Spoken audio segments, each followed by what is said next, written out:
यूं सता सतगुर की भाई, जागे शब्द शिष्य के माई। वही सतगुरु की सता शब्द जो जग जाता शिष्य में, वो सबको जीव को जगह देता है। छाया महु बैरंकु राजा, फिरे दुहाई कह महाराजा। हमाम पक्षी होता है, उसकी छाया अगर गरीब पे पड़ जाए तो तुरंत राजा हो जाए, तुरंत उसे महाराज महाराज कहने लगे। सतगुरु सता शिष्य यूं लेवे, साध साध कर सब जुग सेवे। सतगुरु की सता जो शिष्य ले लेता है तो उसको साध कह के सब लोग पुकारते हैं। सतगुरु सता जीवयूं जागे, चमक पत्थर लोहा उड़ लागे। सतगुरु की सता से जीव से जग जाता है, जैसे चुंबक पत्थर से लोहा खिंच के आ जाता है। आ सुन सत सतगुरु के माई, जड़ पशुआ चेतन हो जाई। वो सता सतगुरु में होती है। जड़ पशुआ, पत्थर का नादिया, वो चेतन हो गया।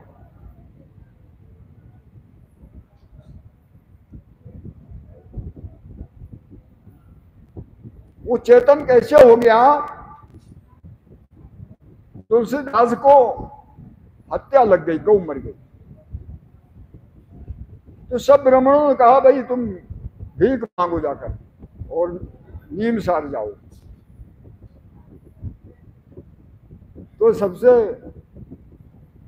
अब सबके यहाँ भीख मांगने तो पहले बार वे राम सनी संत सतगुरु के यहाँ पहुंच गए। दरवाजे पे उन्होंने कहा कि राम राम राम जी राम महाराज, हत्यारा आया, भीख डाल दो। अंदर से आवाज आई कि एक बार राम कहने से 7 गऊ की हत्या दूर हो जाती है, तुमने तो 2 बार राम राम कहा, कैसे हत्यारा? तो तुलसीदास बोले महाराज हमें वो पंडित जाए, वो बैठा रहेंगे मंडप, तुम जा बात को जान रहे हो, लेकिन वो हमें पंगत ना बैठाने पास खिलाओ। होगी इच्छा चलो, क्यों नहीं सकते। तो फिर गए भाई वहां, पंडित से वाद विवाद हुआ कि भाई इनको पंगत में क्यों नहीं लोगे? कि बोले जी इन्हें भीख मांग कर ये नींव सार नहीं गए नहाने के लिए, तो अब इनकी हत्या का परिचय कैसे हो कि इनकी हत्या नहीं दूर हुई? तो तुम ही बताओ, निर्णय करो।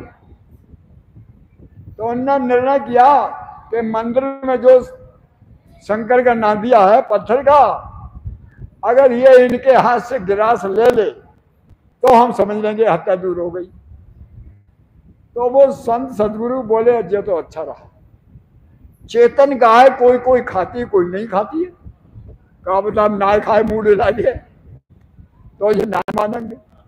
तो गई जब बात सही है, तो चलो भाई सब लोग गए। तो उनने राम नाम में इतना बल है कि ताकत है सता में सतगुरु की, तो विचार किया कि सतगुरु की सता ऐसा पराक्रम है, तो नंदी जी लो गिरास ले लो। नंदिया उठा छिलाई गिरास ले लिया। तब पंडित बेचारे हार गए। हाँ भाई अब सही है, इसीलिए कहा आसुर सता सतगुरु के माई, जड़ पशुआ चेतन हुई जाई। सतगुरु सता सी सजे झेल, अरद उरद बिच रामत खेल। सता को शिष्य कैसे झेलेगा? सास उसास में राम राम कहेगा, तब वो सता प्रकट होगी। सास उसास रटे निज साई, रोज सास उसास में राम नाम रटे। निर्मल नैन खुले घट माई, तो निर्मल नैन घट में खुल जाएगी। उगा सूर भया उजियाला, भरम करम मेटा अंधियारा। जब सूर्य निकलता है तो उजियाला हो जाता है। ऐसे ही वो सत्ता जब प्रकट होती है तो भ्रम कर्म का नाश हो जाता है। बहुरूति मरण व्यापे कोई, दोबारा वो अंधेरा नहीं व्यापेगा। जिग मिग ज्योत उदय घट होई, शब्द के प्रकट हो जाने से घट में ज्योत झिगा मिग हो जाता। ज्यों मुख दी दर्पण माई, अरस परस से बकवर साई। जैसे अपना चेहरा दर्पण में दिखाई देता है शीशे में, ऐसे ही आमने सामने चेला गुरु वहां मिलते। कोटिक भाण हुआ उजियाला, दिल्ली में साहेब अपने दिल के ही अंदर उस साहेब का दर्शन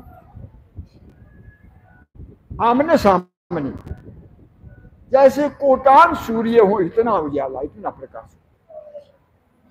इमृत बूंद झड़े कड़ मोती, दीपक ज्ञान झिगामिग ज्योति। अमृत की बूंदों के कण झड़ रहे,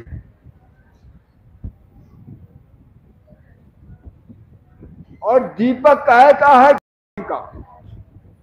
बाहर लोग दीपक जलाते हैं, ये जगत वाले जलाते हैं, यानी ज्ञान का दीपक।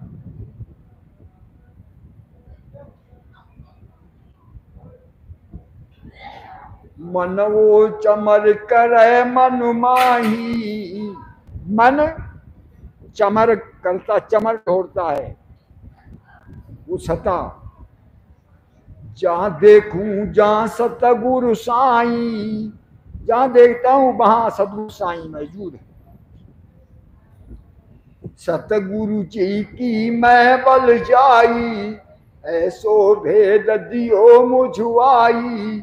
जब ऐसा वहां पे लगा तो सतगुरु जी के लिए करता है कि सतगुरु जी के मैं बलिहारी जाती कि मुझे ऐसा भेद दे दिया।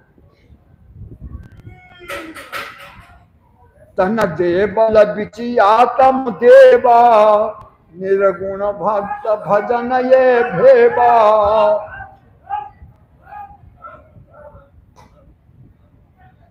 मंदिर क्या, देवल क्या है? तन। तन देवल के बीच में आत्म देव,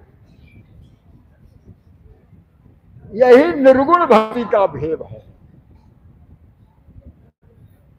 प्रेम फूल मन ओले आवे, चित्त का चंदन ले रिचावे।